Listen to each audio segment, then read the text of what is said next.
সম্মানিত বেসরকারি শিক্ষক ও কর্মচারীবৃন্দ, সবাইকে অক্ষর স্কুলের পক্ষ থেকে শুভেচ্ছা জানিয়ে শুরু করছি আজকের ভিডিও। মে মাসের বেতন ও ঈদুল আজহার উৎসব ভাতার সর্বশেষ তথ্য নিয়ে কথা বলবো।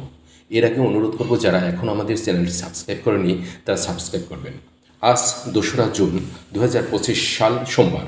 আজকের বিকেল থেকে বেসরকারি শিক্ষা প্রতিষ্ঠানে কর্মরত এমপিভুক্ত শিক্ষকদের মে মাসের বেতন ও ঈদুল আজহার উৎসব ভাতা তাদের ব্যাংক অ্যাকাউন্টে জমা হবে।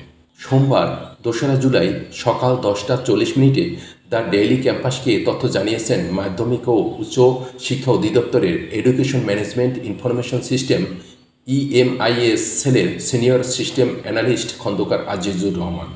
ইএমআইএস সেল প্রধান বলেন, শিক্ষক কর্মচারীদের মে মাসের বেতন এবং ঈদ উৎসব ভাতার অর্থ আজকের মধ্যে অ্যাকাউন্টে যোগ হওয়ার কথা।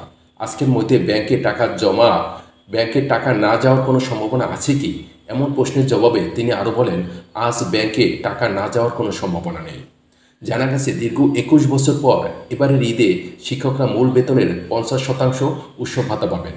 2004 সালে বেসরকারি এমপিভুক্ত শিক্ষকদের উৎসব ভাতা শুরু হওয়ার পরে বড় ধরনের কোনো পরিবর্তন আসেনি।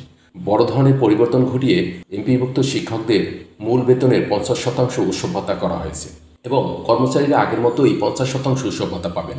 গত 26 মে শিক্ষকদের উৎসব ভাতা 25% থেকে বৃদ্ধি করে 50% করতে সম্মতি দেয় অর্থ মন্ত্রণালয়। এই ছিল আজকের সংক্ষিপ্ত ভিডিও।